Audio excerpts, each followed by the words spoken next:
Hello everyone, welcome to the electromechanical devices course. In this video we're going to continue chapter 5, which we're already discussing the steady-state sinusoidal analysis of electrical circuits.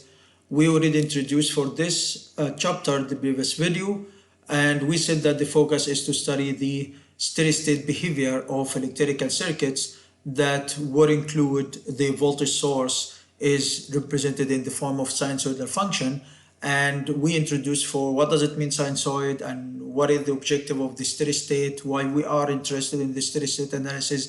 And we said that since we're already interested in the steady state, there is another approach, there is another method which is much more simple than the conventional method that depend on representing the electrical circuit in the time domain that we already discussed in chapter 4. The previous method in chapter 4, it is like kind of complicated, kind of challenging, but we have to use this method in case that we're already interested in the transient behavior of the electrical circuit. But for the steady state, there is another method which is much more recommended over the time domain dependent method that we already covered in chapter 4. So the objective in chapter 5 is to introduce this method and to teach you how we can use this method for the steady state analysis, as I said, of electrical circuit, and the focus for the case that these electrical circuits would have a voltage source, and the voltage source or even the current flowing through the electrical circuit is already represented using a sinusoidal wave, that it have like a wave function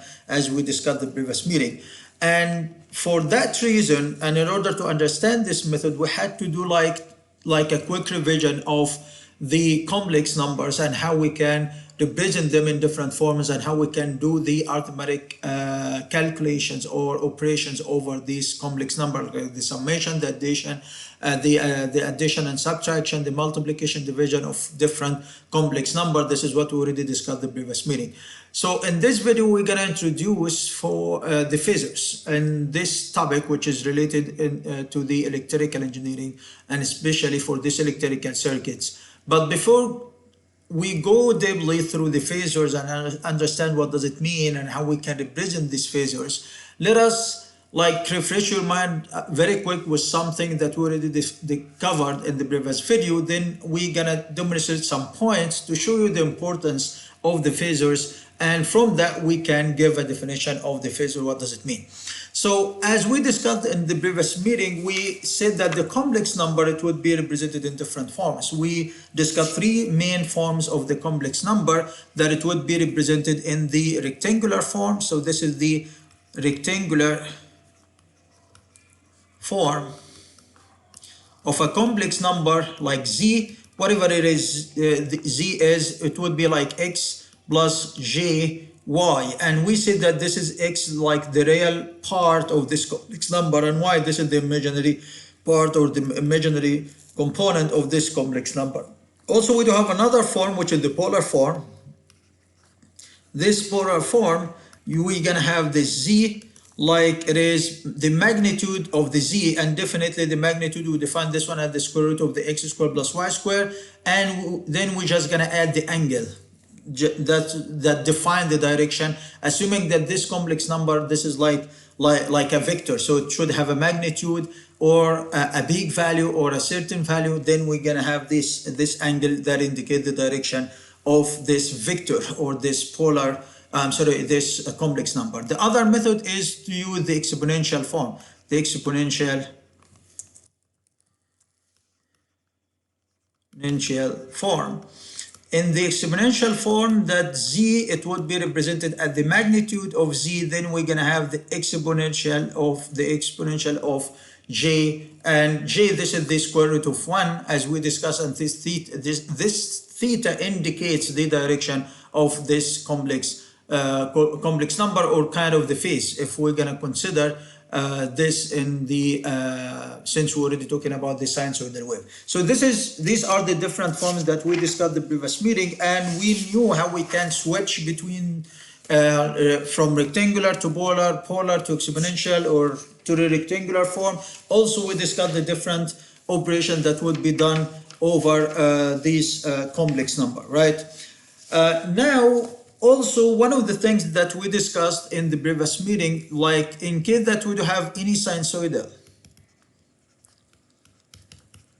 sinusoidal wave, this sinusoidal wave in this course, which should be something that varies over time, this would be representing the voltage or the volt and the current or the current within the electrical circuit. So if we consider like the voltage source is already given with this function as we introduced the previous meeting, like the cosine of omega t plus theta. So this is the conventional form, and we agreed that we're gonna all the time gonna use the cosine function, even if the function is already given to us. With the sine form, with the sine function, the trigonometric function, which is the sine function, we have to convert it into the cosine, or we can convert it into the sine by subtracting negative, by adding negative 90 degrees to this total angle. So we're gonna end up with the equivalent form in the cosine using the cosine trigonometric function, right? So how about if I would like to represent this one, this number, or this wave or this function, deal with it like it is a number, like a complex number.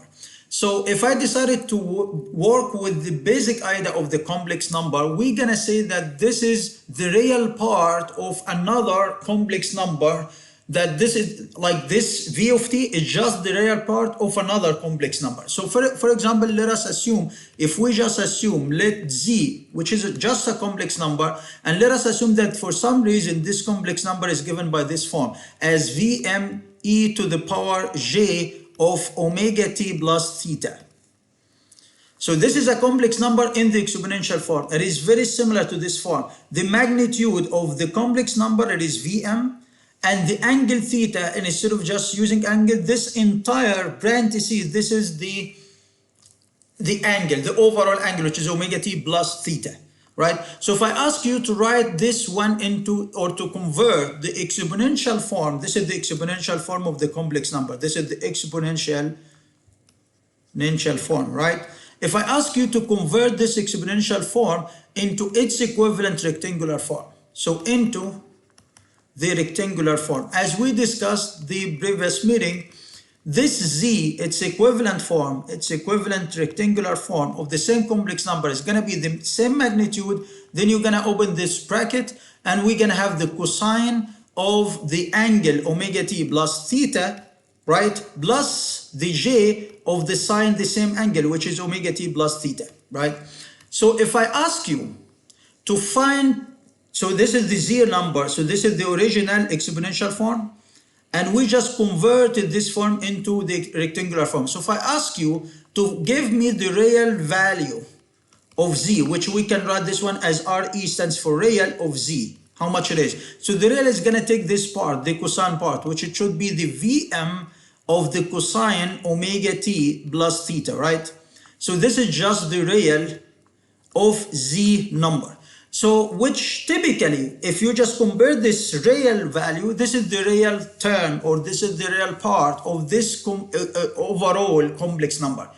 So we can, and this is the way that we agreed that we are going to represent any voltage, any current in the sinusoidal form within this chapter that we are going to start. It will be represented in this form. Like we do have the peak, this is going to be the omega that gives the speed of variation of the wave, and this t, which stands for the time, this theta, this is the phase angle, as we discussed very quick the previous meeting, right? So this is the sinusoidal form. So we're gonna say, and then we discussed the complex number. So why did we discuss the complex number? Because simply any sinusoidal wave can be represented as the real part of a general complex number. So that's why we had to discuss first some of the concept. We have to fix some of the concept related to the complex number, like the operations over the complex number, so we could able to do operations over these sinusoidal waves, over these sinusoidal functions. The sinusoidal wave or the sinusoidal function in general, it is the real part. We can represent this one in terms of a complex number, but this complex number should be just the real part of another complex number. Make sense? So simply we can say that this v of t, we can generally say that the v of t, which could be represented as Vm as the cosine of omega, and we said that this is the frequency of the wave, and t, this is the time, plus theta, this is the phase of the wave. It can be represented as the real part of another complex number. This complex number is going to be this one, which should be Vm, the exponential j omega t plus theta. But we just going to pick its real part, because we need the cosine term. Make sense? So this is simply, this is like this is the original sinusoidal form. This is original sinusoidal form, which basically is represented in the real domain, or in the real number domain, because all the number, this is just a real number, so it's represented in the real number domain.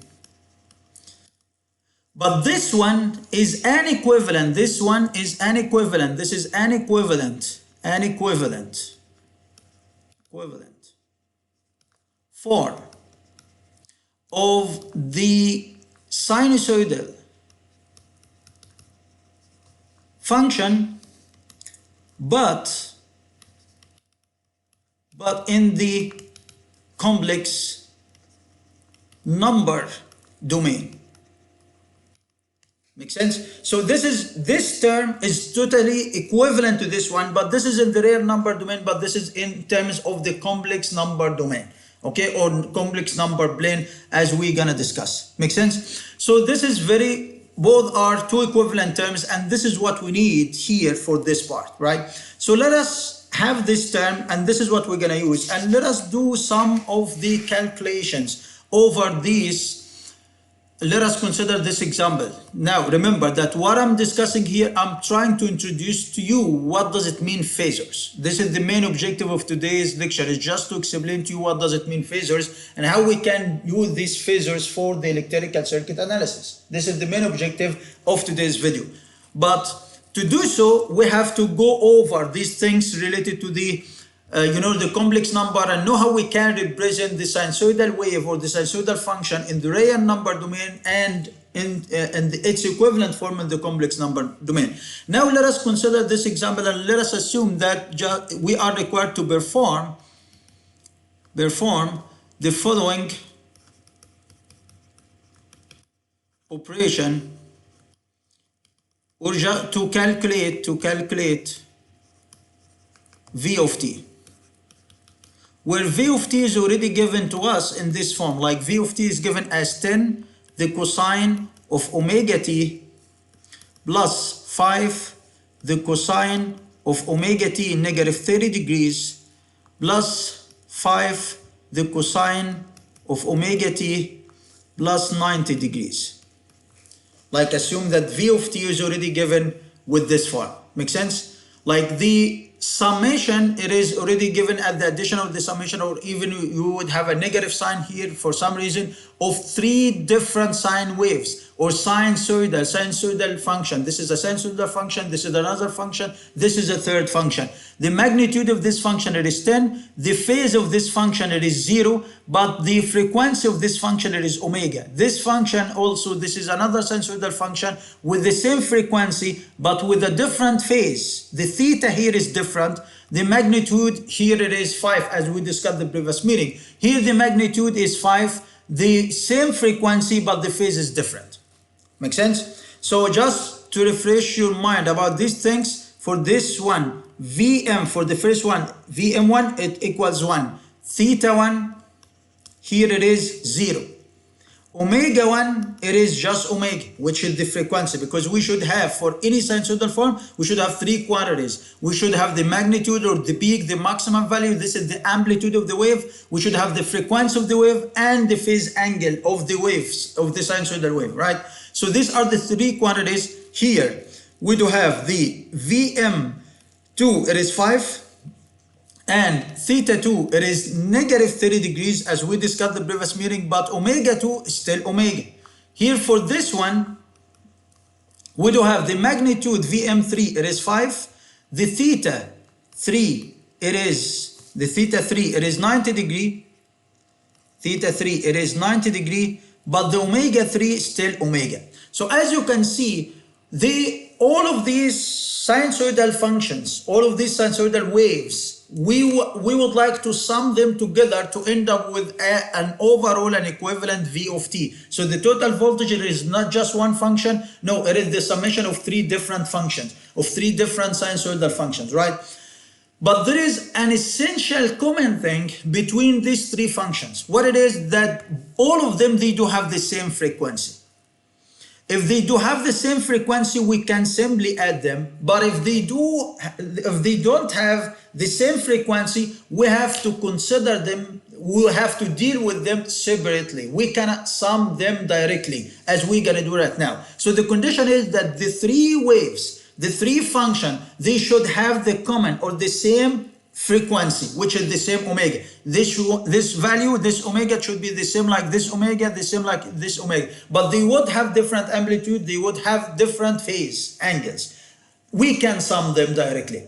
But if they do have different omegas, this summation cannot be done unless we have to deal with them separately, even when we do analysis for the electrical circuit. We will not gonna consider the case that we do have the electrical circuit that already including two different or more than two or different frequencies. No, the case that we're gonna consider through the chapter, in all the cases we're gonna assume that the frequency, whatever for the current or the voltage, is the same frequency. This omega term will be fixed for the certain given electrical circuit, and it won't gonna be changed from one element to the other electrical element or from the voltage to the current. We're gonna have the same omega all the time. This is what we're gonna assume, we're gonna consider. But how about if we do have two different omegas? We can deal with these things, but we have to deal with them separately. Like, assume that you already given a voltage source like battery, but this voltage source that already used for operating the electrical circuit, it is not just one battery. You do have three batteries. You do have three sources. One source with 10 cosine omega t, another source with 5 cosine omega t negative 30. The third source, it is 5 cosine omega t plus 90. I can combine, I can collect all of these three sources, all of these three sources at one equivalent source, which is V of t. We can do so under only one condition, in case that omega for the three is the same. But if omega is different, we have to deal with them like separate sources within the electrical circuit. This case with different omegas, we will not going to consider it through this course or through the chapter. Make sense? We're just gonna consider the case that omega is fixed for all the sources that we have. So assume that you already given like electrical circuit like this one. We can give like whatever the shape of the electrical circuit is. But this electrical circuit, it has like three batteries. It is not just one battery, three batteries, V1, V2, V3, and the three already used to operate this electrical circuit. So can I combine all of these three into one equivalent battery? Yes, we can combine all of these three into an equivalent battery with voltage equals V of t. So how much is V of t? So we have to sum these things. We have to sum these sinusoidal functions. So now we're gonna work mathematics. How we can sum these sinusoidal functions, all of them together. We can sum them under only one condition, as I mentioned, that the first condition that this omega should be the same one. There is another issue. If this angle, the angle here is just omega t, the angle here is omega t negative 30, the angle here is omega t plus 90.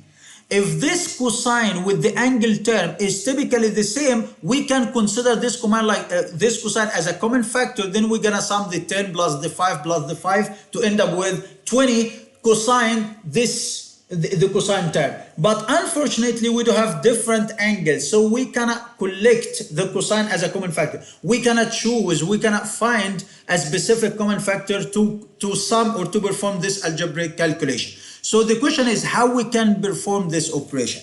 To do it, we can work based on the concept of the complex number. We're gonna convert this 10 cosine omega t into equivalent complex form.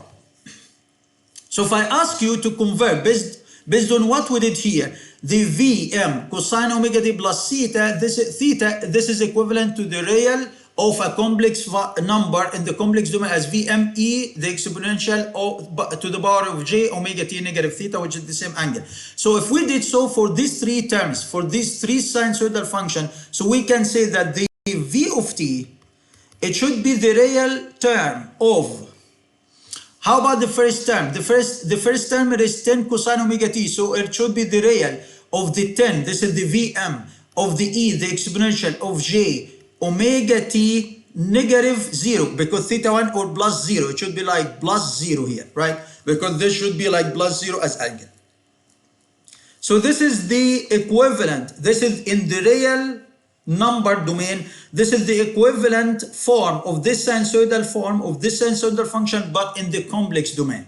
Make sense? Plus, how about the second one? It should be the real as well of what? Of the magnitude is 5, the exponential of j omega t negative 30 degrees. Agree? Plus the third one, it should be the real of the 5, the exponential of j omega t plus 90 degrees. This, if we sum these things, we're gonna end up with the v of t.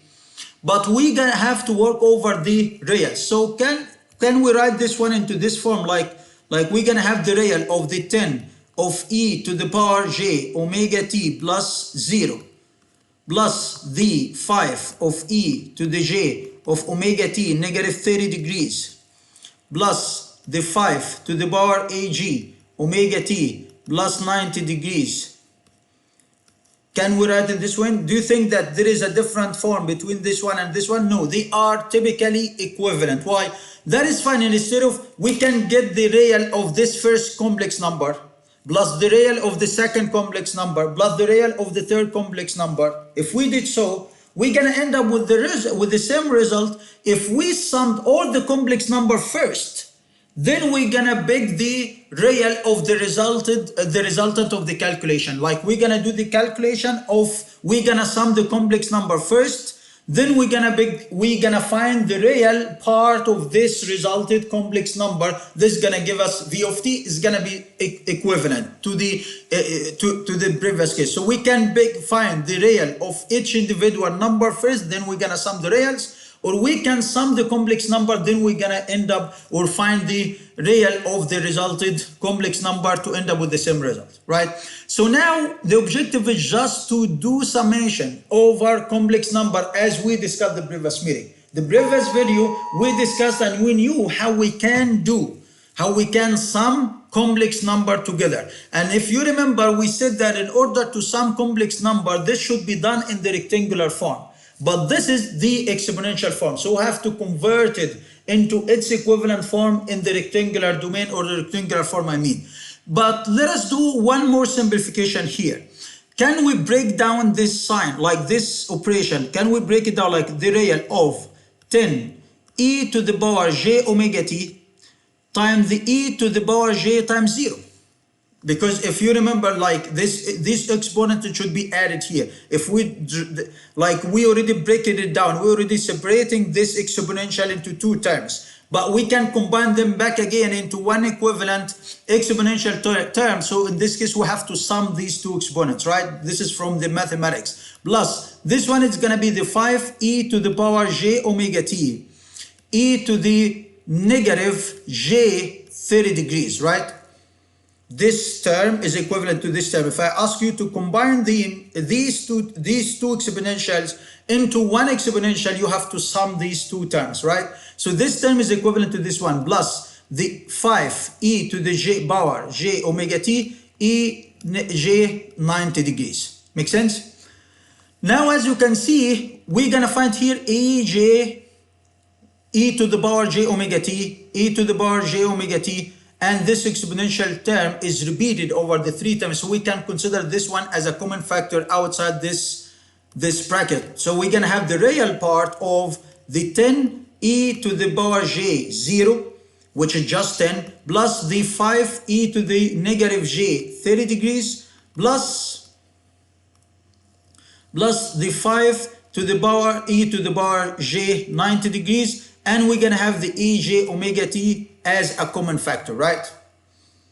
Make sense? So now this is gonna be the typical form of the exponential form of the complex number as we defined it in the previous meeting, and this is what we did in the previous meeting in terms of the calculation, the summation of complex number. This is the exponential form of any complex number, that it is number, it is magnitude, e to the power theta, and angle, j theta, j angle. So, and this is what we have. The theta here it is 0 and the magnitude is 10, the magnitude is 5, the theta is negative 30 and the theta is 90, here the magnitude is 5.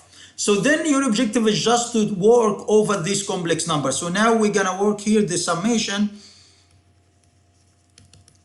of the complex numbers.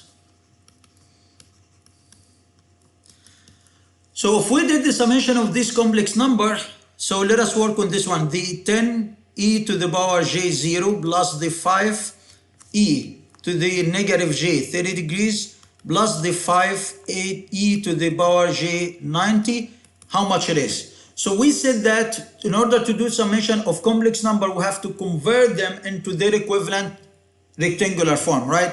So the rectangular form of this term it is already real, so it should be like 10, even if decided to work, so it should be the 10 cosine 0 plus the j sine 0, right? And this in one single bracket, right? So the cosine 0 it is 1 and the sine 0 is just 0, right? And this is gonna give us just 10, and that's why it is equivalent also to 10. Plus the second term, which it should be the 5, the cosine of the negative 30 degrees plus the j of the sine negative 30 degree. And if you remember that the cosine removes or get rid of the negative, but the sine reject the negative outside the sine, the angle, right? So this is gonna give us the second term. The third term is gonna be 5, and we're gonna have here the cosine of 90 degrees, the plus of j sine 90 degrees. This is gonna give us the third complex number. Now we have to work, we have to add the real terms together, and we're gonna add the imaginary terms together, right? So let us collect the real terms. So the real term here it is 10. We still have 10 cosine 0 just 1, so it's gonna be just 10. And there is, forget about the imaginary term. The real term here, we said that the cosine gets rid of the negative, right? So this is gonna give us the plus of the 5, the cosine of 30 degrees, and the real part here is 5, the cosine of 90 degree, which it should be 0, right? So this term it should be 0 because this cosine 90 is gonna be 0, so it's gonna be just plus 0. So this is the real part plus j, then you're just gonna sum the imaginary parts. So this imaginary term is already 0. This one is gonna give us the negative, because we said that the sine reject the negative. The negative sine 30 degrees times 5. There should be 5 here, so this should be the negative 5. The sine of 30 degrees, this is the imaginary term, plus this imaginary term, which is gonna be the 5 sine 90 degree, which it should be 1 because the sine 90 is just 1. So this is gonna give us the imaginary term. Doing the calculations, we're gonna end up with a real number, which is gonna be how much? 14.33 plus the imaginary term is gonna be j 2.5. So this is the resultant, or this is the total complex number that already calculated by the summation of all of these three complex numbers, right? So if we substitute this one back here, we're gonna end up with v of t. Remember that we already calculating v of t. So how much is v of t then? V of t, after doing this calculation, it should be the real part of this complex number that we already got it by 14.33 plus the j of 2.5, right? Times the ag to the power omega t. Make sense? So someone would say that how much is the real number of this complex number? It should be 14.33, right? This is the, I mean, like, this is just the real number, but it is not that like this way. We have to find the real number of this complex number, but in the exponential form. So we have to reset it back to the exponential form one more time. So what is the exponential form? What is the exponential form of this complex number is? So this is gonna give us the exponential the real of. Your objective is just, this is the rectangular form of the complex number. Its equivalent form in the exponential form, it should be the 14.33 squared, right? This is like x. Remember that this is like x and this is like y. So it's gonna be x squared plus y squared under the square root. So this is gonna give us the 2.5 squared. Make sense? e to the power j theta, right? And how much is theta? Theta, it should be the tan inverse. It should be the tan inverse of the y over x, which is 2.5 over 13.33, as we discussed the previous video. All of this, we still have the e to the power j omega t as a common factor outside, right? So doing these calculations, we're going to end up that the real of this complex number, it will be the 14, it will be, this square root will be 14.54 to the e to the power j 9.9 degrees, which it should be this angle. And we're going to have the e j omega t as a common factor. Now, what should be the real part of this term? If I ask you to convert this term, what is the equivalent form of this term in the rectangular form in terms of the cosine and the sine? So this, it should be expanded like 14.54, the cosine of this angle, which is 9.9 degrees, right? Plus the j sine the same angle, which is 9.9 degrees. Make sense? So how much is the real part of this complex number? The real part should take only the cosine term. So this is going to give us equal. This should equal to the 14, this is the magnitude 0.45, the cosine of the angle, which is 9.9 degrees, because we just need the real, times, this should be multiplied times the e j omega t. Make sense? I'm sorry, I've done something here very, a little bit mistake, that this omega t, it should be included in the real. I mean, like this should be like bracket here, parentheses, then we do have this square bracket. You got my point? I'm sorry, this square bracket. It means that this e j omega t, it should be included in the real term as well. You got it? Like this one, because it shouldn't be removed outside or moved out totally outside the real. It's still included in the real, because I need also the real of the ej omega t. Make sense? So if we did so, we're gonna have here, it means that this one, this square bracket, I'm just gonna move this one outside here. The same thing to omega j e to the power omega j omega t should be included in the square bracket. So it means that this is going to be the square bracket, and then we're going to have the parentheses. The same thing here, the parentheses, then we're going to have the square bracket, right? The same thing for this one, and we're going to have the square bracket.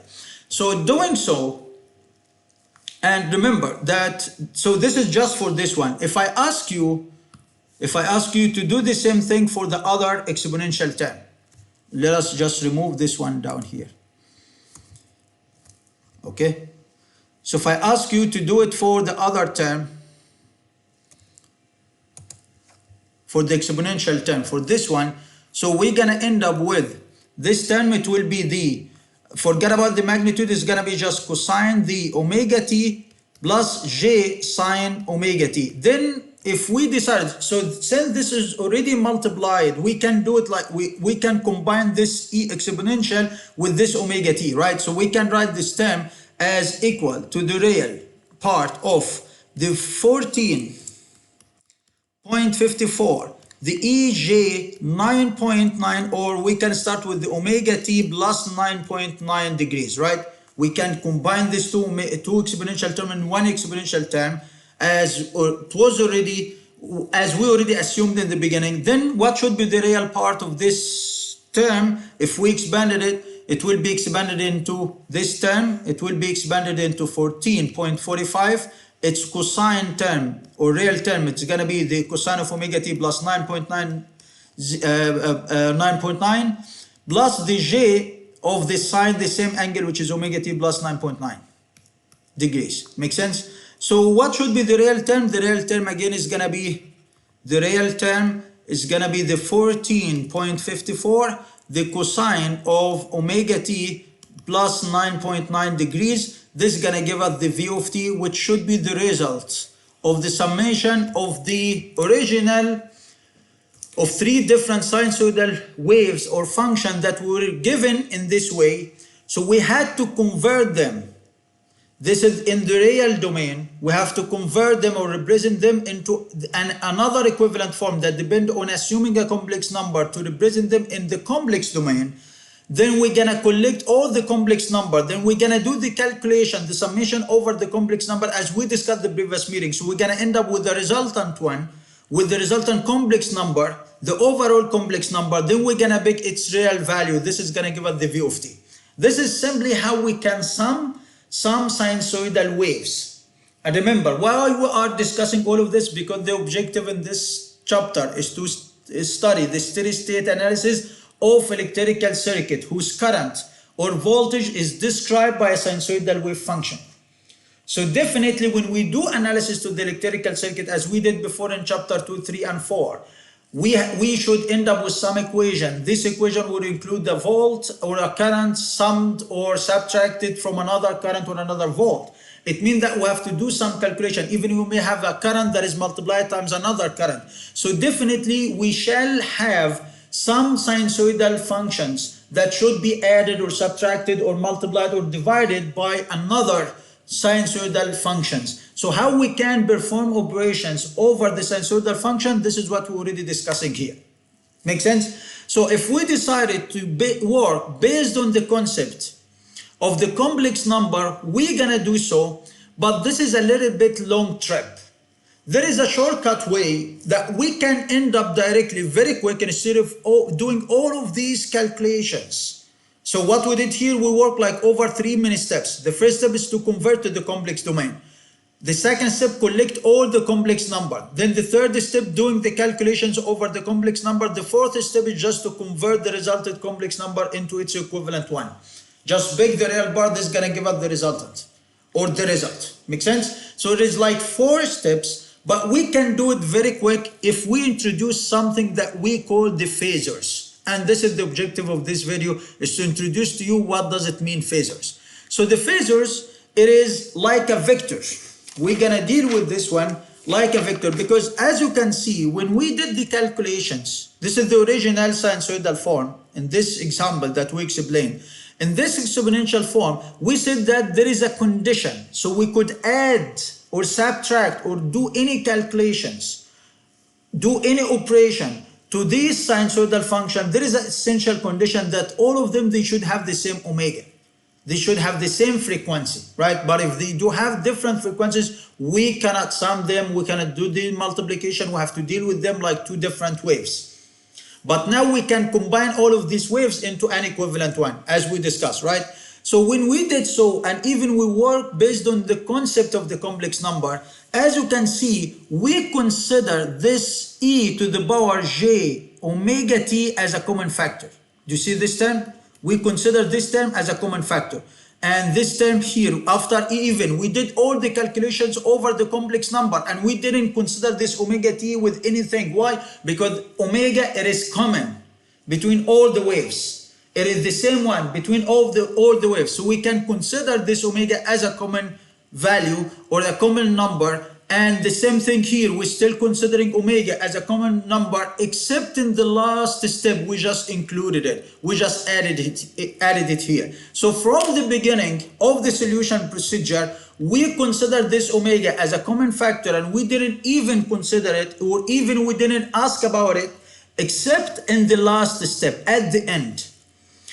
So simply, we can work in a similar concept. We can work on a similar concept. If we introduce this, starting from this step, here we collected all of these exponential terms and we just consider ej omega t as a common factor. How about if I ask you to convert this one? This is a complex number, right? How about if I ask you to convert this complex number into another equivalent form in the polar domain, in the polar form? What is the polar form of this complex number? Is going to be the 5 and the angle is going to be 90 degrees. What is the equivalent polar form of this complex number? Is going to be the 5 and the angle is going to be the negative 90 degree, 30 degree, I'm sorry.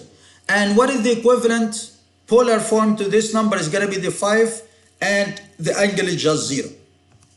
Make sense? Very simple.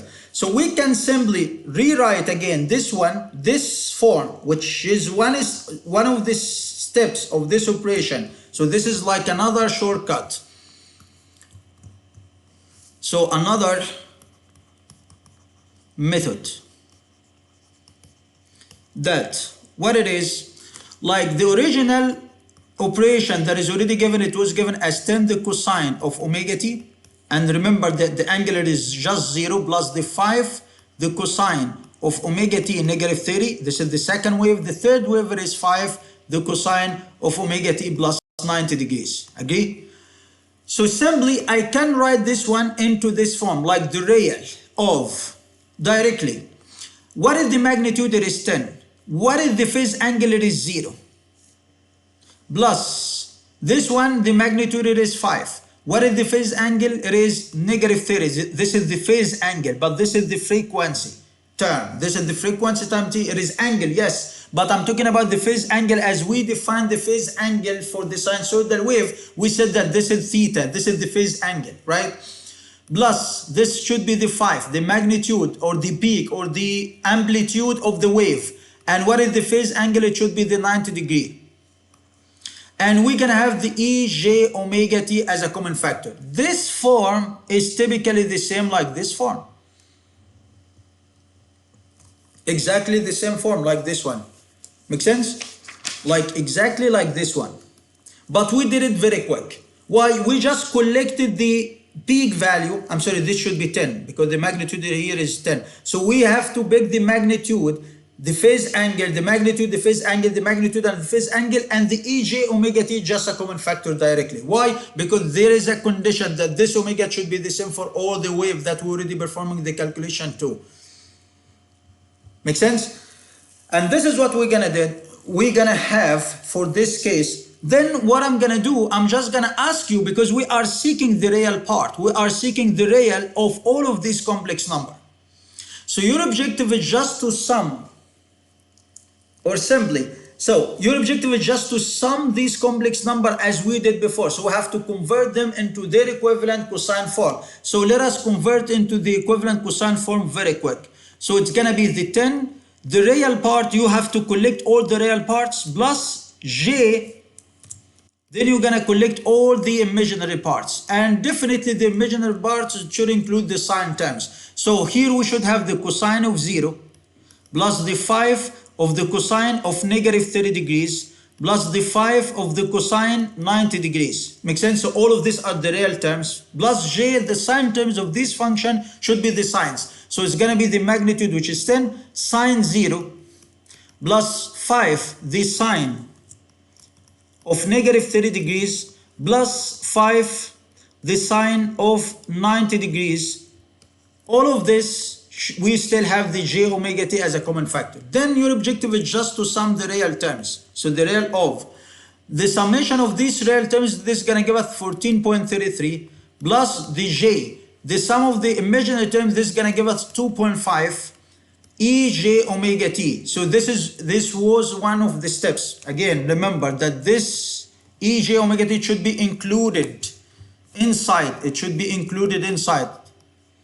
This is included inside the bracket with the real term. The same thing here. This should be included inside these brackets for the real part. So it means that we're going to end up with this term, and then we still have the real of ej omega t. Then your objective is just to collect these terms into exponential, or rewrite this one into exponential form. So the exponential form of this one, the real, as we did it above, we got it by the 14.54, the ej 9.9 degrees. Then if you multiply times j omega t, this is gonna give us at the end the 14, the real of the 14.45 ej omega t plus 9.9 degrees. Make sense? Then we can pick the real term. The real term is going to be the cosine, the 14, the magnitude, times the cosine of the angle, which is omega t plus 9.9 degrees. So we're going to end up with the v of t, but a little bit shorter way, like a shortcut. But it is still long because we have to do lots of calculations here, right? So this step from this step, we can introduce something here. We can rewrite this one and this equation into another form. As you can see, as we discussed before, like this exponential term, ej omega t, it was considered as a common factor and it was not included at all in any calculations except in the last step. So we can do it faster even. Another third method. This is another method, but this method depends on that we're gonna define something that we're gonna call phasor. Okay, so what I'm gonna do here, the original v of t is already written as 10 the cosine of omega t plus the 5 cosine omega t negative 30 degrees plus the 5 of the cosine omega t plus 90 degrees. This is the original v of t as already given, right? So what we did here, we defined this, we rewrote this sinusoidal form using in the complex domain, but in the polar form of the complex number, right? And we're still considering that there is ej omega t, and we're still considering that this should be the real part. So we can rewrite this one without typing or considering that this is the real part, or even considering this term, because this term or these things like a common thing between all of these different sinusoidal functions, and this what defines to us the phasor. Like we can write this one directly using the magnitude and the phase angle, the magnitude and the phase angle. We won't gonna mention anything regarding the function, because as you can see, all of these terms need to have the same function, the same cosine, the same cosine, the same cosine. They do have the same omega t, the same omega t, the same omega t. But what is different between this sinusoidal function and this one is the magnitude and the phase, the magnitude and the phase angle, the magnitude and the phase angle, the magnitude and the phase angle, and that's it. These are the only things that are different from one function to the other function. But all the functions, they do have the same omega t or the same omega and the same function, which is cosine function, right? Which definitely it should be, it makes sense that we're gonna consider this one as the real part of an equivalent complex number. So instead of wasting time and typing real, omega e, j omega t all the time, we are pretty sure that we still have the same cosine, the same omega t, so we can work with the concept of, or we can rewrite this term, v of t, I can rewrite the v of t as the magnitude, and what is the phase angle here? It is 0, plus 5, the magnitude, which is 5, the phase angle it is negative 30, plus the magnitude it is 5, the phase angle it is 90 degrees. This thing, this is phasor. This is not a complex number. This is phasor. And this is another phasor, which would look like it is a complex number. Yes, originally it is like a complex number, but here we are not introducing this thing like an equivalent complex number, because to consider that this 5 angle 90, this 5 angle negative 30, each one of these terms, to consider it like it is a complex number, it should be written using real, then real 10 angle plus 5 angle plus and so on, ej omega t. It should be written in this form if you're gonna deal with this thing, or you're gonna name it like complex number. But the concept of the phasor, because we're already having this cosine and this omega t, and we are pretty sure that we're gonna collect the real of the equivalent complex number, and this ej omega t is already common factor. So instead of wasting time in typing this ej omega t and the same thing the real, we're just gonna convert it into like another equivalent form, like it is a complex number, and even we're gonna deal with these phasors like complex number, but we're gonna call them as phasors. So the phasor, originally it shouldn't be a complex number, but the phasor definition, the phasor can be defined as a vector. So we can define the phasor here. Phasor, so the phasor, a phasor is a vector. So what does it mean, a vector? It is like a vector. Vector, it should have magnitude and direction. So it has a magnitude and direction. Its magnitude is the peak. is the amplitude of the wave. Its direction is the phase angle of the wave. So that's why we got the name as phasor. Phasor, it means that it is something that depends more on the phase angle that we already have. So a phasor is a vector in the complex number domain, in the complex number plane or domain. So it is like a complex number, but it is not exactly a complex number. It is like a representation. It is another representation, another form of the equivalent complex number of the original sinusoidal wave. This is the original sinusoidal wave. This is the original sinusoidal wave, and so on this one. And instead of rewriting this sinusoidal wave in the complex domain or in the complex plane using complex number, this is another form that is equivalent to this complex number that we introduced here. But it is a shortcut, a short writing way. Make sense? So this is the phasor thing. So it is a phasor is a vector in the complex number plane with that represents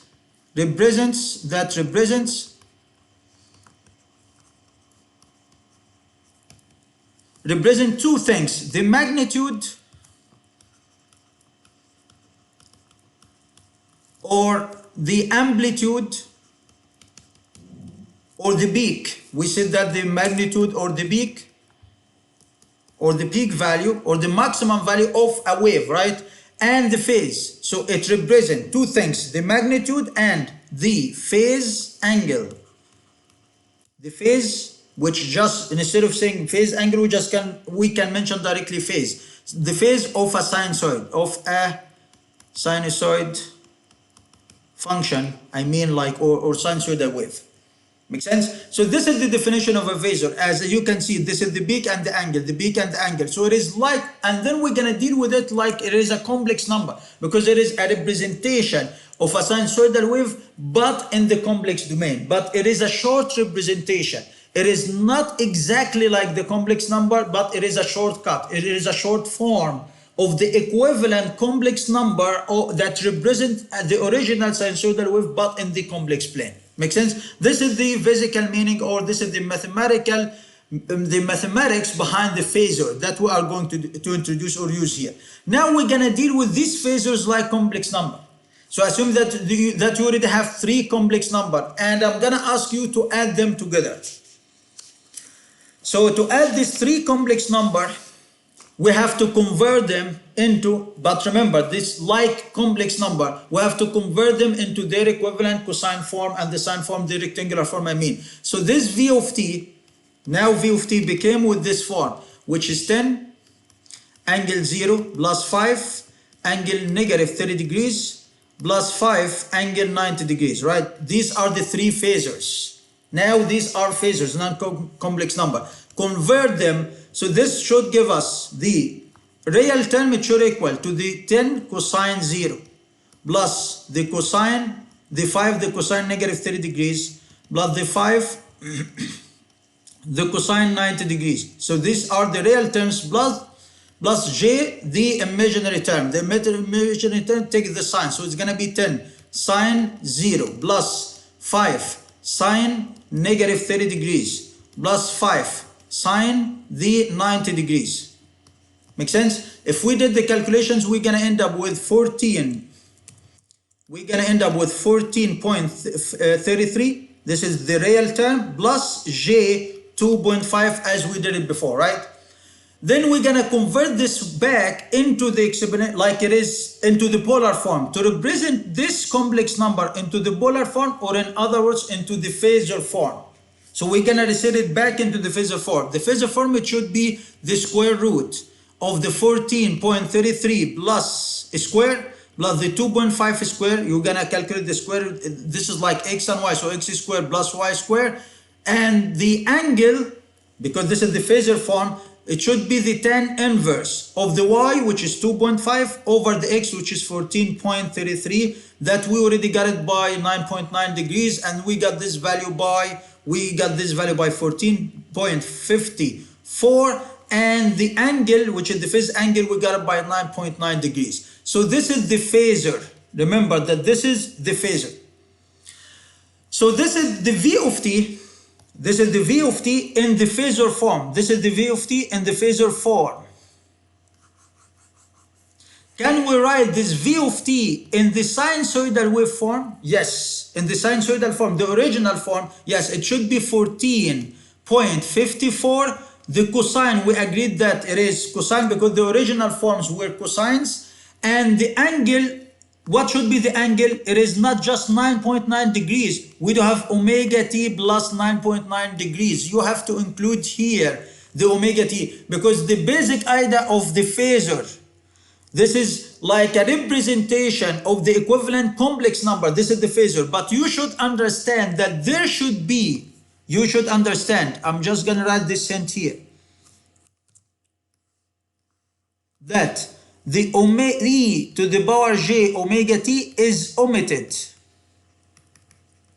or removed, but it's still there. You should understand that this omega, that ej omega t, it is still there, but it is hidden within this phasor form. You got my point? So this ej omega t, it is omitted in the phasor form.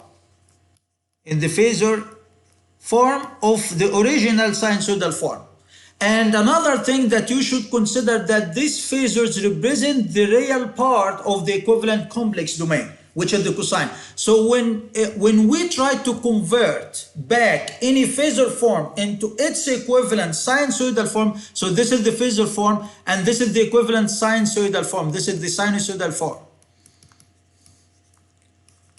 form of the original phasor, of the phasor that we got. So you still have the same amplitude, you still have the same phase angle, but you have to add to this angle the omega t and the cosine. The cosine because it is real. This is because we already collecting, it is real. And this is omega t because this is the common omega t that already common between the three phases. So this is the basic idea of the phasor. So it is like, even if you're gonna see that this step using the phasor by introducing or defining the phasors for these sinusoidal forms, we can do the calculations over them very quick. This is like a shortcut. And instead of wasting time and convert to the complex domain of the real complex, of the exact complex number, then work over the summation of complex number, then collect these real terms of the complex number, of the resultant complex number, this would be a long journey or a long trip, especially if we're gonna do more complicated calculations over this one. But we, using the phasor, it is a shortcut, and this is what we need. This is all the time. When we discussed in the previous video, we agreed that all the time we're gonna consider any sinusoidal function in the cosine form. Even if it is already given in the sine form, I'm going to convert it into the cosine form. So automatically, you're going to convert to the phasor form, do the calculations over the summation over the phasors. So this is how we can do summation over the phasors. Now we're going to work over phasors. So the summations of the phasors, it is very similar to the summation of the complex number. Convert into the rectangular form, cosine and the sine. Collect all the cosine terms, collect all the sine terms together. Then you're going to end up with like x and y. Then you're going to have the x squared plus y squared under the square root. Then the tan inverse of y over x. This is going to give us the phase and the magnitude or the amplitude. Then you're going to convert, if you decided to convert from the phasor form to the sinusoidal form, you have to put back the omega t and the cosine because we omitted them back here. We omitted them. There was cosine and omega t, but we removed them. There was cosine and omega, we removed them. We just used the magnitude or the amplitude and the phase angle. So we have to reset them back again when we decide to convert the phasor form back into the sinusoidal form. Make sense? So this is the basic idea of the phasors. And why we are introducing these phasors?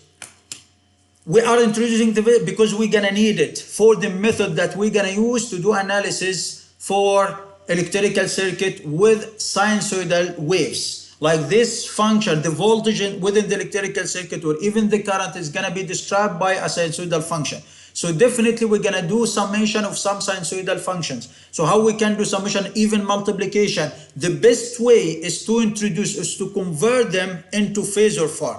And this is what we already introduced here. Make sense? Like I'm going to give you a very quick example. Another example, then we're gonna go over the other calculations that could be done over the phasors like the multiplication, the division, and so on. And we're gonna see how easy we can perform these calculations over phasors.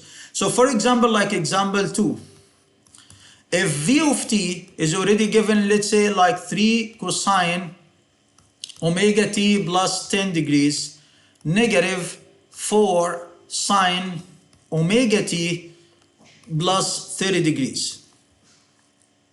So find v of t in the phasor form. So we're gonna call it like voltage phasor, or find the phasor directly, and we're gonna know exactly, we're gonna talk about these things with more detail. Then your objective is just to convert or find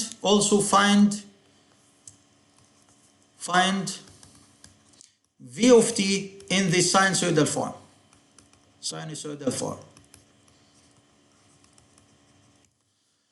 So how we can do so? Simply, this is the function, work over this one, convert into the phasor form. So the first step, just convert into phasors. Just find the phasors. So the phasor of this term, v of t, is gonna be the magnitude, which is 3, the angle simply it is 10. But make sure, you have to make sure that this term is cosine. This function of cosine. But here, this one, it should be here negative. There should be negative. The magnitude it is 4. But how much is the angle here? It is 30. Yes, it is 30 degrees. But unfortunately, this is not cosine. This is a sine. So if it is a sine, I have to add here negative 90 to convert it into its equivalent cosine form. So the first step actually that you have to convert any sine form, it should be converted first into its equivalent cosine form.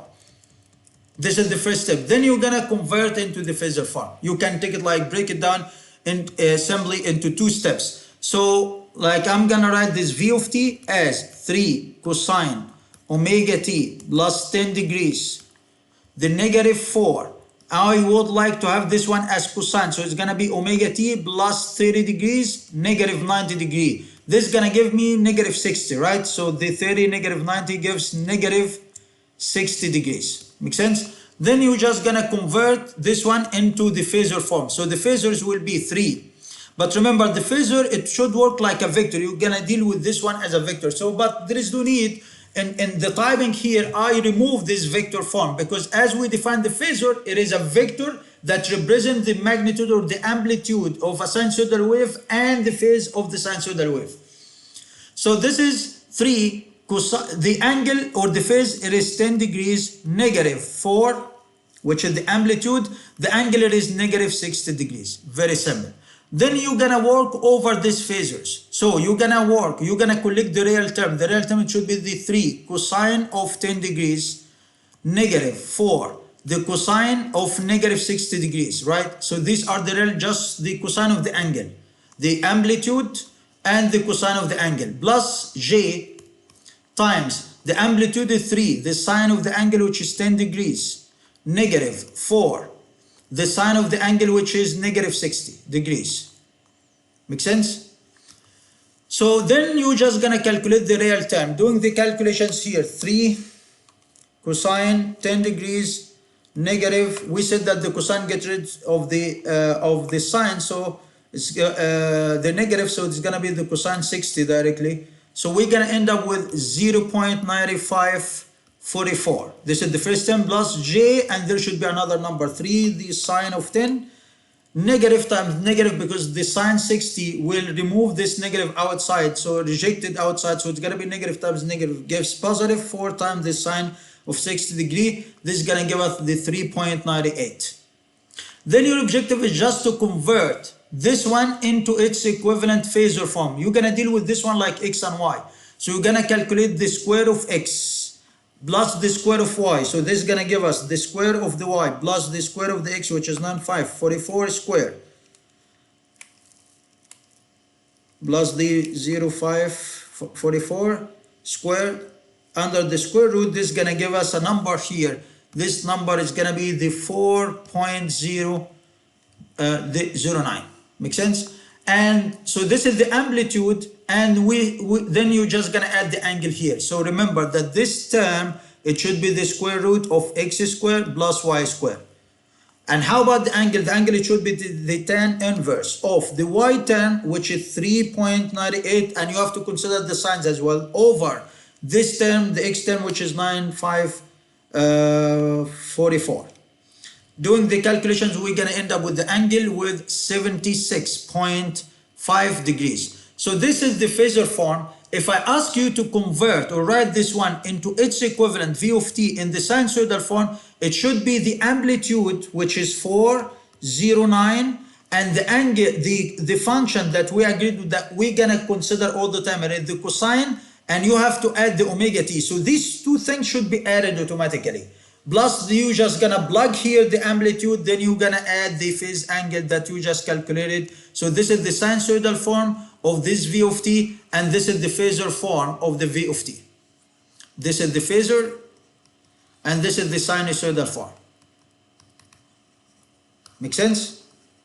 So this is simply how we can do summation of different sinusoidal function based on the concept of the phasors. We're gonna convert this sinusoidal functions first into phasors, then we're gonna do the summations. How about the other operation that can be done? So let us discuss here other operations. So what we discussed here, this is how we can do summation of phasors, right? Or subtraction, like addition or subtraction. Here are other operations on phasors,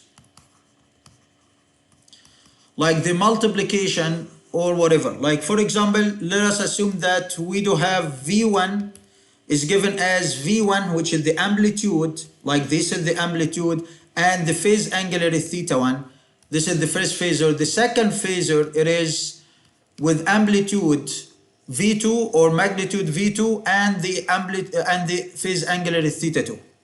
So how about the multiplication? Multiplication of these two phasors, like V1 times V2. This multiplication, your objective is just to multiply the magnitudes, the magnitude V1 times the magnitude of V2, very similar to the complex number. Then you're just gonna add the angle, theta1 plus theta2. So this is gonna give us the equivalent phasor of the multiplication of these two phasors. Very similar to the thing that we discussed for the complex number. Then, how about the division? It's gonna be the same. V1 over, let's say V1 divided by V2. So simply you're just gonna divide the magnitude. You have to consider the magnitudes. You have to consider which one on the top, which one in the denominator. Like V1 over 2, so it's V1 over 2. Then you're gonna subtract the angles. 1, -2. Why? Because 1 on the top, V2 is in the denominator, so it should be theta1 negative theta2. If it is V2 over V1, so it should be theta2 negative V1, theta1 negative theta2 negative theta1. Okay, if V2 is already on the top. Also, we can, for example, like the inverse, like if we have the inverse, like the reciprocal of V1, like if you do have 1 over V1, for example, so it should equal to the 1 over V1. It should have a magnitude and phase angle, which is theta1. So to put this phase angle on the top, you're gonna convert it to sine. So it's gonna be like 1 over the magnitude. Anyway, the magnitude cannot be moved to the top. You should have to calculate 1 over the magnitude, but the phase angle, it should be moved to the top with a negative. So it's going to be the negative of theta1. Make sense? Also, how about if we would like to calculate the square root? The square root of a phasor, like the square root of V1, how much it is. So it's going to be the square root of the magnitude. You're just going to calculate the square root of the magnitude. And for the angle, you're going to divide the angle by 2. Should be divided by 2. If you already calculate like the 1/3 of V, so you're gonna divide by 3. If you have like 1/4 of like generally, like if we do have the V1, or in general,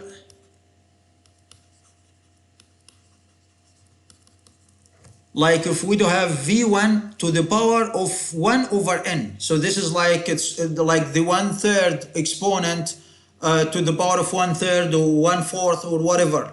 It's gonna be like the magnitude, you're gonna have the same exponent n, and the angle, it will be divided like θ1 over n, and so on. So these are the different operations that we can perform over the phasors, in addition to the addition or subtraction. As you can see, the addition or the subtraction, we have to convert it first into the rectangular form by collecting the real terms and the imaginary terms. Then you're going to calculate the x squared plus the y squared under the square root to end up with the magnitude, then the tan inverse to end up with the phase angle. Then you can write or keep it in the Phasor form, or you can convert it in the sinusoidal form, no problem.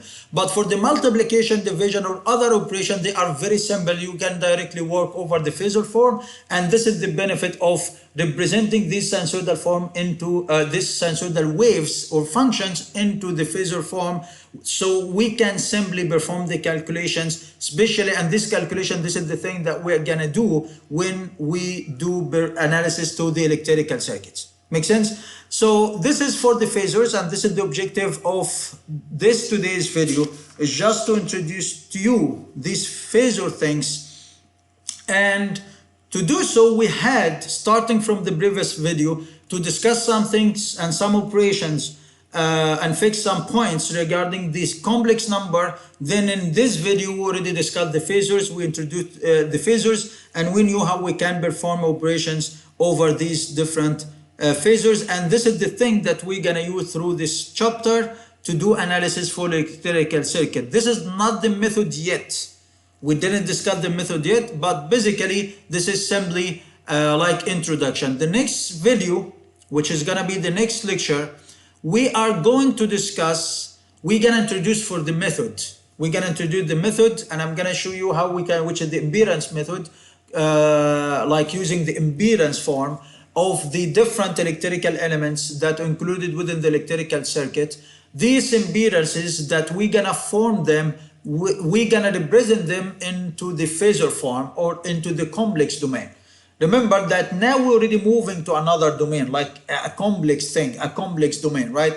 So this transition or this phasor form is I'm gonna show you the next video that it is a very practical method and very simple method when we use it for doing analysis to electrical circuit. But you have to remember that it is acceptable under only one condition, if we are interested in the steady state analysis of the electrical circuits. And this is what we are going to discuss in the next video. I'm gonna show you this method with more examples on doing analysis of some electrical circuits as practice on the impedance method that we are going to discuss the next meeting. All right, so that's it for this video, and thank you, and see you in the next meeting.